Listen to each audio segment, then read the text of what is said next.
The last page has been turned on my most recent read. My tea has grown cold as I have been distracted. Nothing new there. So it's probably time for a fresh cup.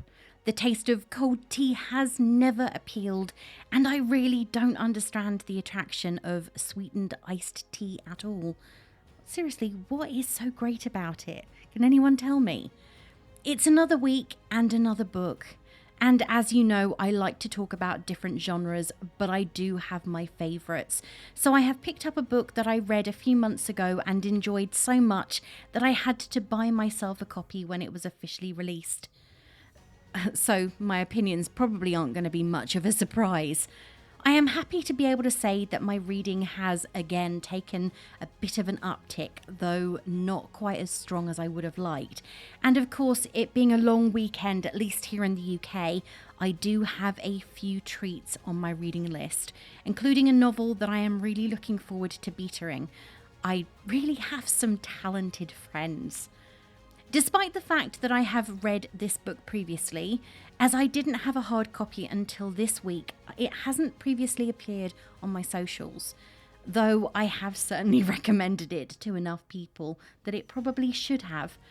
So here I am, no spoilers, opinion-filled as ever, and ready to roll, all of which means it's time for the latest episode of Being Bookish. Join me today as I take you on a journey through Chinatown in San Francisco, as I join Vera Wong in her charming, if a little run-down, tea shop to solve a mysterious murder, and take a bit of Vera Wong's Unsolicited Advice for Murderers by Jesse Q Sutanto. I'm your host Ray, self-confessed bookworm, introvert, hermit, long-term depression sufferer and ex-coffee addict. Join me on my journey through my ever-growing to-be-read pile and enjoy the latest of my 100% spoiler-free book reviews.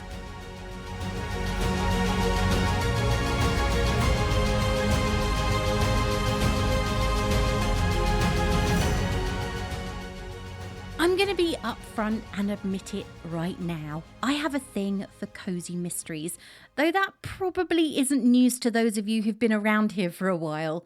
So the fact that I am back here again with another in that genre shouldn't be much of a surprise. When I was looking through my shelves and considering what I should talk about, this one immediately leapt out at me. Who am I to argue when a book jumps off the shelf and screams, "Talk about me!" like that? So light a few candles or perhaps just switch on that reading lamp, because a bit of atmosphere is always a wonderful accompaniment to a reading session.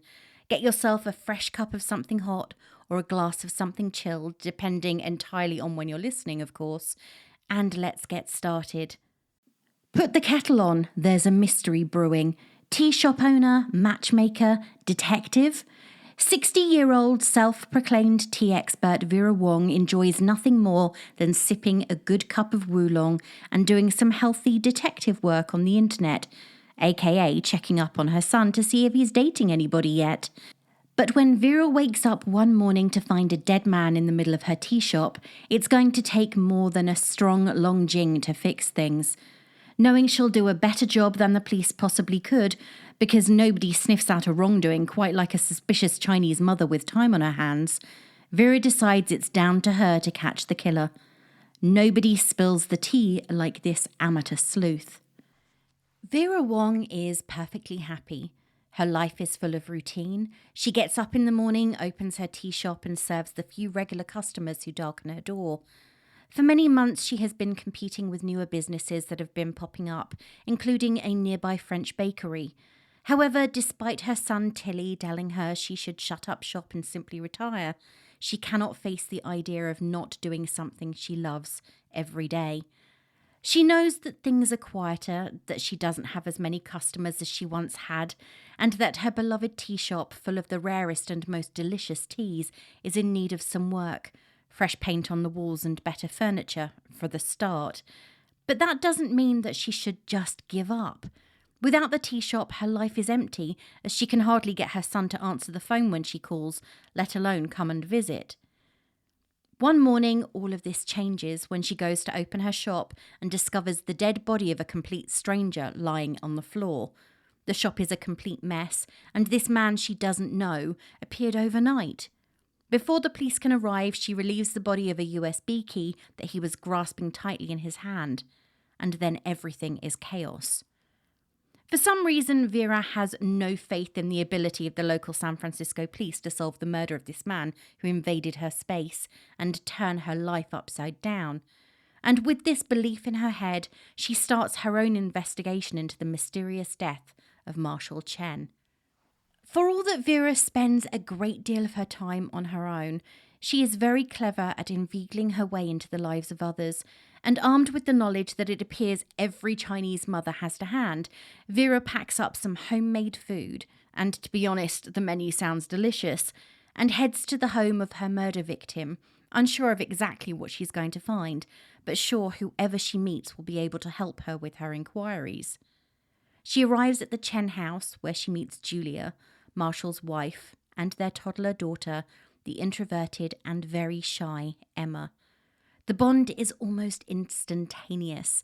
Vera doesn't even hesitate, barging into Julia's home and presenting her with a beautifully made meal, and offering the young widow who was browbeaten and tormented by her husband for almost the entirety of what appears to have been a very miserable marriage. Of course, the revelation that Marshall's things are already packed up and waiting to be disposed of helps to place the quiet woman Julia at the top of Vera's currently incredibly short suspect list. As Vera continues her investigation, she has absolutely no idea the sort of trouble she is getting involved in. Through Julia, she meets Marshall's twin Oliver, who, it seems, is the complete opposite of his self-involved and 100% selfish brother. He is also deeply in love with his sister-in-law, and this by itself is enough to add him to the list of potential murderers. And then we have Ricky and Sana, who we quickly discover were victims of Marshall's less than squeaky clean business dealings. He has not only been conning artists out of their work, but also persuaded a young and desperate coder to create a piece of code that could make these works more valuable for him. From speaking with Julia and getting to know the relationship the couple had and the way that he treated his whole family, it's already easy to see that Marshall's murder was not exactly a surprise. The more we learn about his character as the story goes on, the clearer it becomes that any one of the suspects Vera has grown close to could be the killer, and with good reason. Though solving the murder is Vera's prime reason for pushing her way into the lives of these people who have become her friends, by getting to know them, she has realised that they need more than the mystery to be resolved. They need each other as much as she has grown to need them.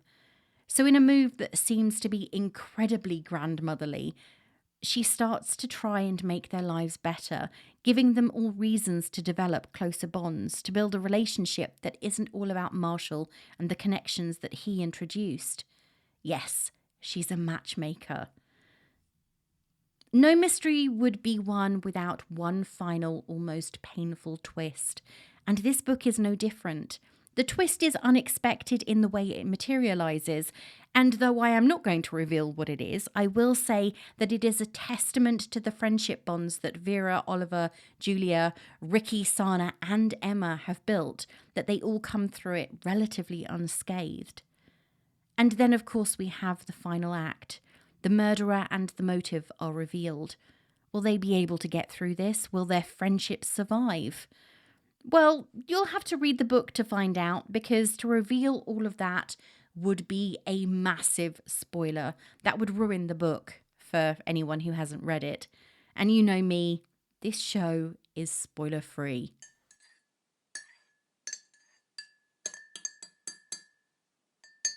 This is the first time in a few weeks that I have actually talked about just one book. Admittedly, I was going through a bit of a slump, but hopefully this is now behind me courtesy of a massive Joanna Lindsay binge. This week I have managed to pick out a few books and read through them relatively quickly, so it does seem as though I have managed to rediscover something of a rhythm, and I am incredibly grateful for that, believe me. Not reading actually makes me feel far more unsettled than reading too much. As always, When it comes to my reading, I like to provide a balanced perspective because I think that when it comes to making a decision about a new book, having views from both ends of the spectrum is important. As I've already read the book, my opinion of it isn't going to get swayed by the views of others, but I do think that having many different perspectives can help you to make a decision when you're unsure of it yourself. Letitia gave the book 2 stars and seems to have been pulled into the hype, though she wasn't as impressed by it as many others. She said, "Fun but very insubstantial. Vera is an entertaining character with a funny inner monologue and some good lines, but it isn't quite enough to sustain the whole book. The other characters' dialogue is banal and stilted, and none of them are as amusing and defined as Vera. The murder itself is not that complicated, with the tension mainly maintained by no one explaining anything or asking too many questions, and also by everyone's weirdly regular near panic attacks about all their secrets. Seriously, there are so many scenes where someone is internally freaking out while attempting to maintain a normal facade. And there is a lot of Vera inexplicably making things happen and getting people to overlook her weird, intrusive behaviour, obstruction of justice in that magical way that fictional characters do, which doesn't annoy me precisely, but is a particularly barefaced deus ex machina where nothing much else is going on. I don't quite understand the level of hype I've seen on so many different book lists, except that I suppose the concept hits all of marketing's hot cozy crime with seniors buttons. And not to be down on YA, a great genre with many enjoyable books, but it did make sense when I saw after reading that the author writes a lot in that genre, as it has that simplistic, walking the reader through everything step by step tone of some YA. This book was released in March, but access was given to reviewers back in January, and this can be super helpful, not only to the publisher and booksellers, but also to people like me who want to find a decent number of reviews when they're trying to make a decision about whether to get a book or not. This book has already gathered 3,554 ratings and 938 full reviews. I have to be honest, I had to search for quite a while to find a review on the lower end of the spectrum. I had to go for a 2-star review as there were just 9 1-star ratings and no fully written ones available. Now, that's not a bad thing, but it does make finding the balance just a little bit harder. Overall, the reception has been really positive, with 74% of the reviews 4 or 5 stars, and the overall score for the book is 4.2. The sort of score businesses would probably kill for on Google. As I say every single week, when it comes to opinions, whether it's for a book, film, or TV program, every view is very personal to the individual who wrote it. So all of these reviews are completely subjective. When it comes to picking a book for yourself, it's always worth looking at more than one review, especially if you're not sure, because everyone's opinion is different. Finding a 5-star review was luckily much easier, which I have to be honest, I don't find myself saying all that often. As with most review platforms, people are far more likely to vent a negative view than a positive one. There have actually been studies done on this phenomenon. I have to admit that I have done my own research into it as of late, because a particularly tough task I've been given at work is related to building the company's online brand, and reviews are a massive part of that. Sherlyn gave the book 5 stars, saying, "Because nobody sniffs out wrongdoing quite like a Chinese mother with time on her hands. Saying that I'm obsessed with this book might be an understatement. I simply loved everything about it. Just a couple of pages in and I was howling with laughter, and less than 24 hours later I was sad to reach the last page. It was such an enjoyable and flawless read that I never wanted it to end. I adored all the characters, especially Vera. She reminds me so much of my mother, who is similarly very diligent in trying to keep up with the latest lingo and can whip up a mean lion's head. I'm Chinese, and nothing thrills me more in novels than accurate cultural representation and characters that I see myself in. As always, the author has nailed all of these perfectly. Truly, there is nothing I didn't love about this heartwarming, captivating, and highly bingeable book, even though I guessed whodunit quite early on, but not the why. I've said this before and I'll say this again. Jesse Q Sutanto never misses, regardless of what genre or age group she writes for. She has completely stolen my heart with Vera Wong's Unsolicited Advice for Murderers, now one of my favourite cosy mysteries and found family stories ever. When you read other people's views, there's always a lot to think about. Their ratings depend on so many different factors, from how they consumed the media to personal experience of something similar that they may have preferred. But of course, unless they tell us, their readers, about it, we are going in blind. And as with many things, have to take their view at face value. Now, I'm not saying that this is a bad thing, but it can make it difficult to judge whether the review has any bias or not. So, as with all things, I would advise you take any review but your own with a pinch of salt.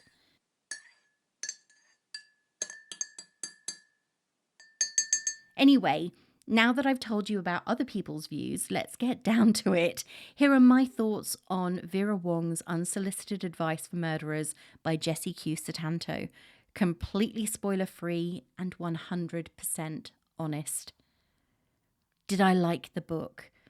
I would say that, for the most part, when it comes to certain genres, I am pretty easy to please. Now, that doesn't mean that every book within this genre is one I would read again. You've all heard me review at least one cozy crime novel that I wasn't totally keen on. Sorry to all you Richard Osman fans out there, I know how popular his books are, they just aren't for me. Anyway, we're here to talk about Vera Wong's Unsolicited Advice for Murderers, and I have to admit that I enjoyed it. There's something about all the characters that I loved, especially Vera. Was the book without issues? No, but then rarely do I encounter a book that is absolutely perfect, though there have been some that have come very close. Vera Wong is an unexpected sleuth, and while sometimes her voice reads as a lot older than 60, I'm only 11 years off this age and certainly not yet anywhere near my dotage, there is something incredibly charming about her.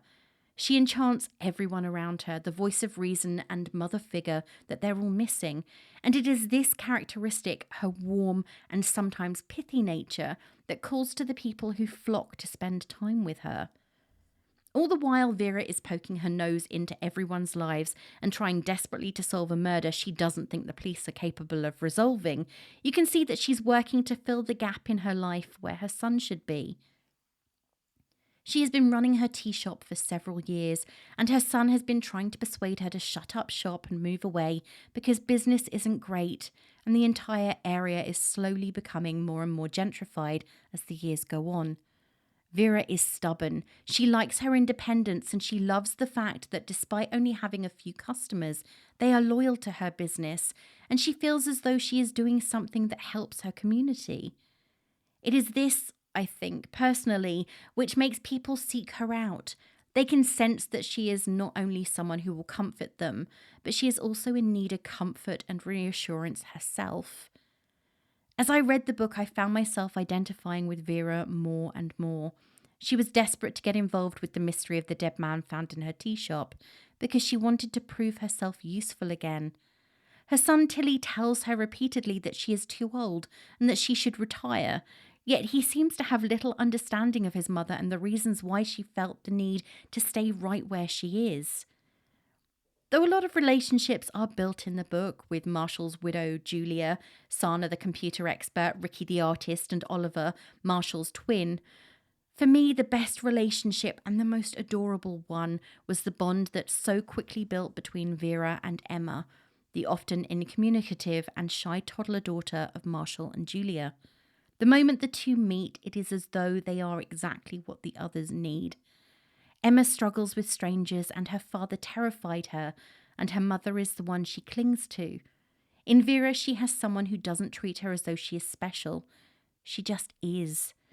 In Emma, Vera has found the grandchild she never had, a child on whom to gift the overabundance of love she has. She has lived a life of somewhat dry of affection since Tilly left home for a high-powered legal career, and her husband passed away. Emma takes everything that Vera has to give, and the love she gives her in return breathes life back into a woman who has been alone for far too long. For me, this relationship is the purest that comes out of the book, though the friendships she builds with Julia, Oliver, Sana, and Ricky are ones that you do get the feeling will end up lasting a lifetime.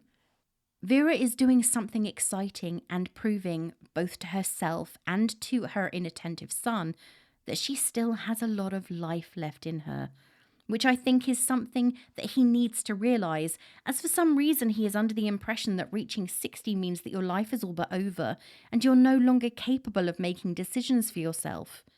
As I have said before, this element of the book is a little concerning for me. There are a few moments where it seems even the writer forgets that 60 doesn't mean you are in your dotage. In fact, I know people in their 70s and 80s who are given a lot more credit than Vera Wong is given by her creator, her son, and the other characters in the book, though it's not quite as bad as the stereotyping that Osmond does in the Thursday Murder Club.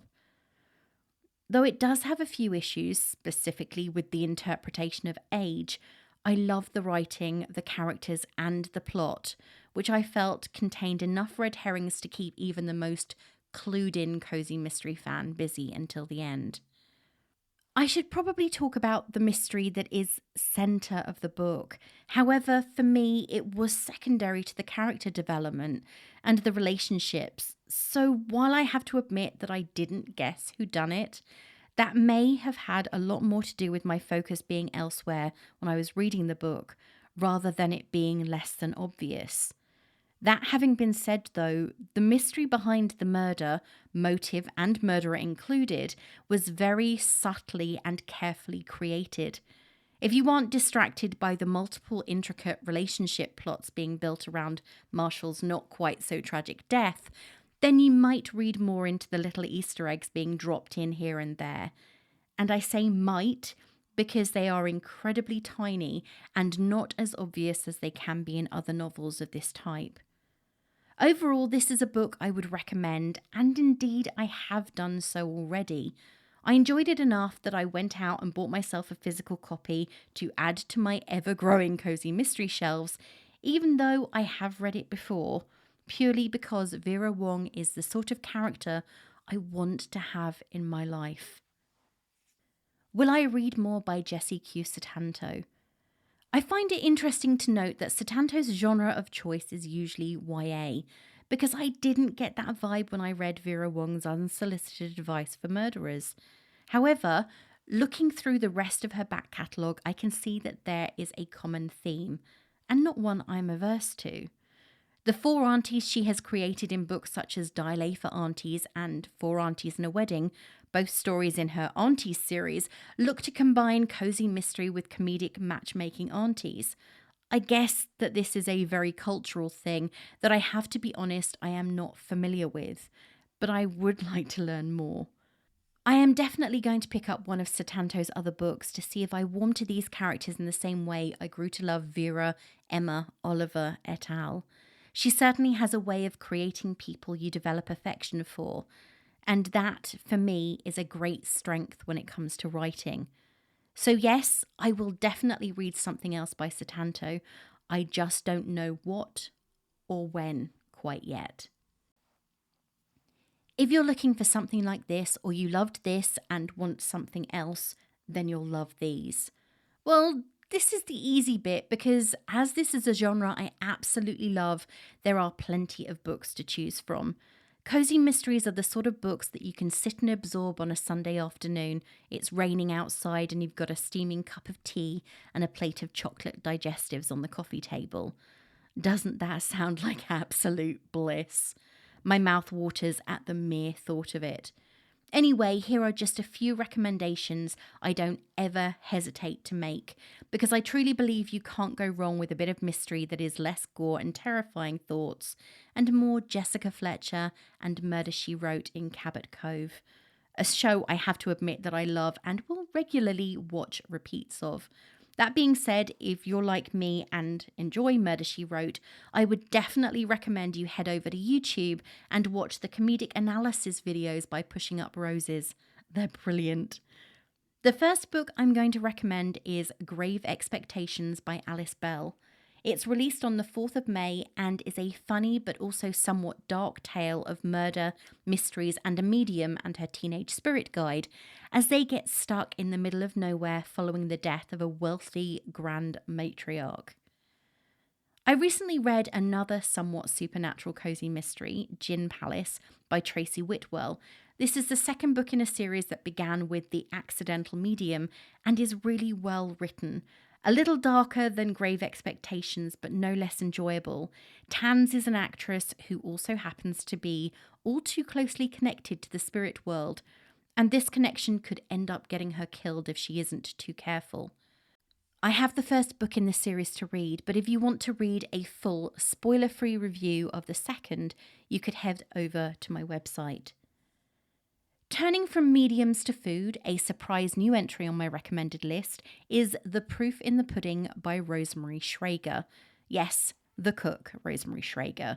This is the second book in her Prudence Bulstrode series and follows the investigations of a famous cook who, in the true style of all accidental sleuths, seems to get involved in murders while she's doing something else entirely. Though this is a series, I read the second book first and still feel as though I got a really good grasp of who Prudence is as a person. There are plenty of other books that I could recommend, and to get a full list of my favourite cozy mysteries, why not sign up for my newsletter?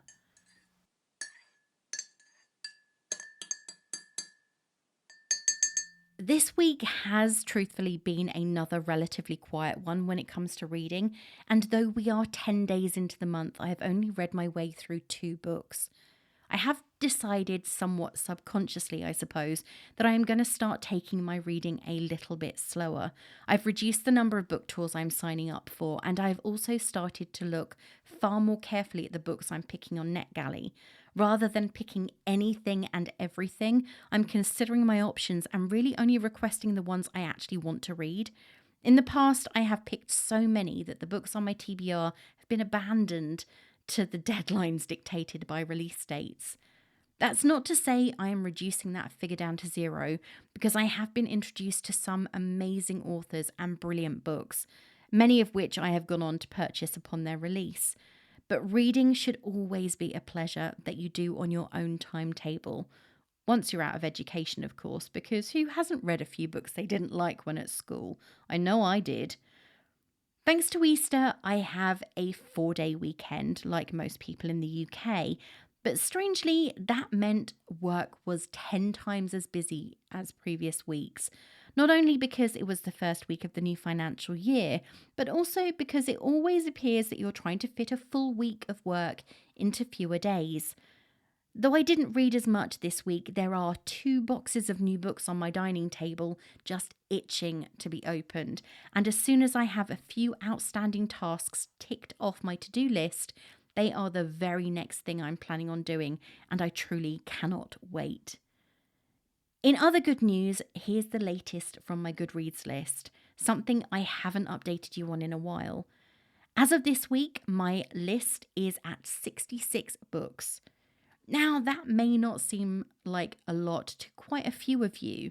I have seen your lists and the hundreds of books some of you have managed. I am really happy with what I've achieved. It is due to this that I decided I was going to slow things down a bit.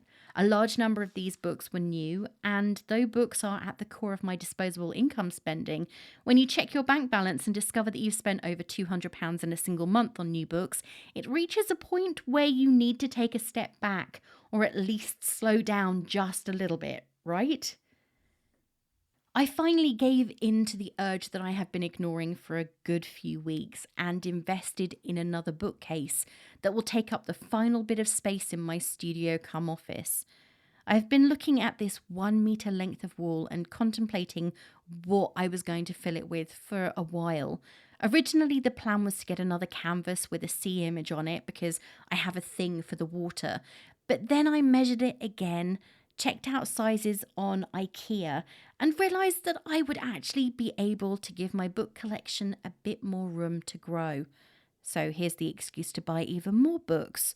So by the time you hear my next episode, I will have another shelving unit in place, and hopefully I will have been able to take some beautiful shelfies to show you how my collection is continuing to grow.